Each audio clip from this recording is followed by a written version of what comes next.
natin para sa lagay ng ating panahon ngayong tanghali po ng October 1, 2023 na kung saan sa ngayon gaya po ninyong nakikita ay lumalakas na nga po ang ihip ng hanging amihan mula po dyan sa taas at dumadaloy na dito sa northern part ng Northern Luzon. Samantala si Bagyong Jenny naman ay patuloy pa rin po ang paglakas nito at umaabot na ang lakas ng hangin nito hanggang po sa 95 kilometers per hour habang nasa layo po ngayon ng 792 kilometer east ng Cagayan na patuloy pa rin po ang pagkilos nito pa northwestward sa bilis po na 15 kilometers per hour.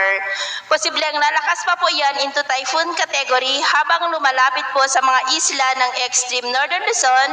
pero posible pa po ang mabiglaang pagbabago kaya patuloy lamang po tayong mag-antabay sa mga susunod po na updates. At sa lagay naman po ng ating panahon, ngayong tanghali ay generally fair weather po sa malaking bahagi ng ating bansa, maliban lamang sa mga tsansa ng maulap na kalangitan na may mga pulo-pulo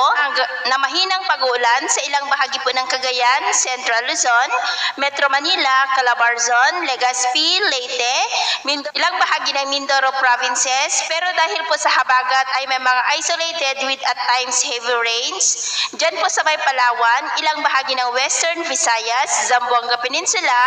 maging po sa silangang bahagi ng Davao Region. At sa susunod po ng mga oras ay mas mataas na po ang tsansa ng maulap na kalangitan na may mga pulo-pulo na mahina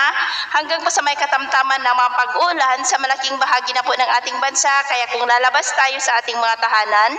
ay ugaliin lamang po natin lagi ang magdala ng kahit anong panangga natin sa init ng araw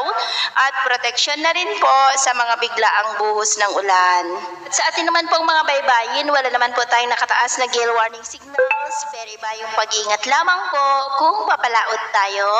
para mas makaiwas sa mga sakunang